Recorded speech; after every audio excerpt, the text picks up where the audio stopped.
என் பெயர் வெற்றி. வயசு 20. எங்க அம்மாவுக்கு 3 தங்கையர்கள். என் சின்ன மாமாவுக்கு 35 வயசு இருக்கும். கொஞ்சம் அமையாக்கமான ஆளு. எங்க அண்ணி வயசு 30. இந்த வரை குழந்தைகள் இல்லை. நான் எப்போதும் அவர்கள் வீட்டில்தான் இருப்பேன். மாமாவுக்கு என்னை ரொம்ப பிடிக்கும். ஒரு நாள் நான் மாமா டிஃபன் சாப்பிட்டு கொண்டு இருக்கும்போது அண்ணி வீடு தொடச்சிட்டு வங்கியபடி இருந்தாள். நான் அங்க பார்த்தேன். எனக்கு வாயிலிருந்து வார்த்தை வரல.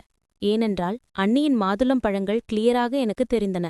லாவகா குன்றமாக இருந்தன. நான் கண்களை திருப்பிக் கொள்ளாமல் பார்த்து கொண்டிருந்தேன். அப்படி பார்த்து கொண்டிருக்கும்போது அண்ணி என்னை பார்த்துவிட்டாள். எனக்கு வேகமாக சிக்கு வந்தது. பின்பு அண்ணியை பார்க்க முடியல. எங்க அம்மாவிடம் சொல்லிவிடுவாளோ என்று பயமும் வந்தது. டிஃபின் முடிச்சிட்டு உடனே வீட்டுக்கு வந்துவிட்டேன். அண்ணி சாயங்காலம் என் வீட்டுக்கு வந்தாள். அம்மாவிடம் சொல்லிவிடுவாள் என்று ரொம்ப பயந்து போயிருந்தேன். அம்மா என்னை பற்றி கேட்க நான் உள்ளே இருக்கேன் என்று சொன்னாள். அண்ணி என் அருகில் வந்து, என்ன வெற்றி, காலையில என்கிட்ட சொல்லாம வந்துட்டியே என்று கேட்காள். நான் மாமாவிடம் சொல்லிவிட்டேன் அண்ணி என்று சொன்னேன். என்னடா என்று அண்ணியும் மாமாவும் உள்ளே வந்தாள். இவன் பெரிய ஆளாயிட்டான் ஆடின என்று அண்ணி சொன்னாள். அண்ணி அம்மாவிடம் சொல்லிவிடுவாளோ என்று நினைத்தேன். இன்னைக்கு என்கிட்ட சொல்லாம வீட்டுக்கு வந்துட்டான் என்று அண்ணி சொன்னாள். ஓ அப்படியா என்று அம்மா சிரித்தாள். நான் ஹம்மையா என்று பெருமூச்சு விட்டுக் கொண்டிருந்தேன்.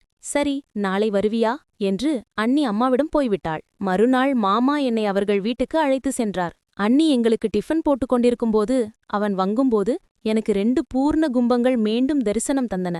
ஒரு நிமிஷம் அப்படியே பார்த்து தலையை தாழ்த்திக் கொண்டேன். அண்ணி என்னை கவனித்து ஒன்னும் தெரியாத போல இருந்தாள். நானும் சும்மா சைலண்டாக இருந்தேன். ஒரே வெற்றி, இன்னைக்கு இங்கே சாப்பிட போறியா? சிக்கன் வேக வைப்பேன் என்று அண்ணி சொன்னாள். அழகண்ணியா என்று எழுந்து போற, எங்க போறரா? இன்னைக்கு எனக்கு சமையலில் உதவி செய் என்று சொன்னாள். அழகண்ணி என்று சொன்னேன். சரி, நீங்க சமையல் பண்ணிக்கோங்க, நான் வெளியே போய் வரேன் என்று மாமா போய்விட்டார். பின்பு அண்ணி சமையலை ஆரம்பித்தாள். நான் அண்ணி கீழ்க்கிற எல்லாத்தையும் கொடுத்து உதவி பண்ணினேன்.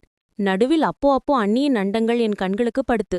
எனக்கு அதோ ஒரு மாதிரி இருந்தது. அண்ணி ரொம்ப அழகாகிருக்கின்ற இப்பதான் தோணுது. இன்னி நாட்கள் அண்ணியை அண்ணி திருஷ்டில பாக்கல. ஆனால் வெளியில் நிறைய லேடிஸ பாத்திருப்பேன். ஆனால் என் அண்ணியின் அழகு முன்னால் அவர்களெல்லாம் பண்ணிக்கு வரல இப்ப தோணுது. பெரிய மாதுளம் பழங்கள். ஆனா இந்த பழங்கள் வெள்ளையாக இருக்கு. நடுமும் 2 மடிப்புகள் இருக்கு. எனக்கு அண்ணியை பார்க்கும்போது என் சரீரம் மொத்தம் அதோ ஒரு மாதிரி ஆயிடுது. இந்த அழகான அண்ணியை கல்யாணம் பண்ணிக்கிட்ட மாமா ரொம்ப அதிர்ஷ்டவான் என்று நினைத்தேன். இந்தலோ அண்ணி சிக்கன் கழுவும்போது வெளியே சறுக்கிவிட்டது. நான் வாயை திறந்து கொண்டு அப்படியே பார்த்து கொண்டிருந்தேன்.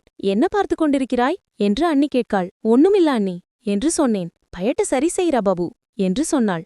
நான் நடுக்கமுடன் கையால் அவன் பயட்டை சரி செய்தேன். அப்போ அண்ணி கொஞ்சம் முன்னாடி நடந்து வந்தாள். என் காய் அண்ணியை தகிழித்து, என்னடா இது குச்சுக்குது என்று அண்ணி கையை பின்னுக்கு இழுத்தாள். என் காய் அவன் கைகளில் கட்டிகா தகிழித்து, அம்மோ என்னரா வெற்றி, என் பற்றி கேட்டவாக யோசிக்கிறியா என்று கேட்காள். இல்ல அண்ணி என்று பின்னுக்கு நடக்க பார்த்தேன். இது என்னரா என்று சொன்னாள். நான் அசுக்கிக் கொண்டிருந்தேன். அவன் சிரிப்பு என் பெதல்களில் முட்டுப்பெட்டுக்கு இருந்தது. என் பிச்சிக்கண்ணா என்று சொன்னாள். நான் மாట్లాடல. இன்னும் பயமாக இருக்கு என்று சொன்னாள். இந்த வாட்டி அண்ணி என்னை கட்டிப்பிடித்து மீண்டும் என் பெதல்களில் முட்டுப்பெட்டுக்கு இருந்தாள். அண்ணியின் மாதுளம் பழங்கள் எனக்கு பலமாக வட்டுக்கிருந்தன. அவை வட்சமாக தகிழித்திருந்தன.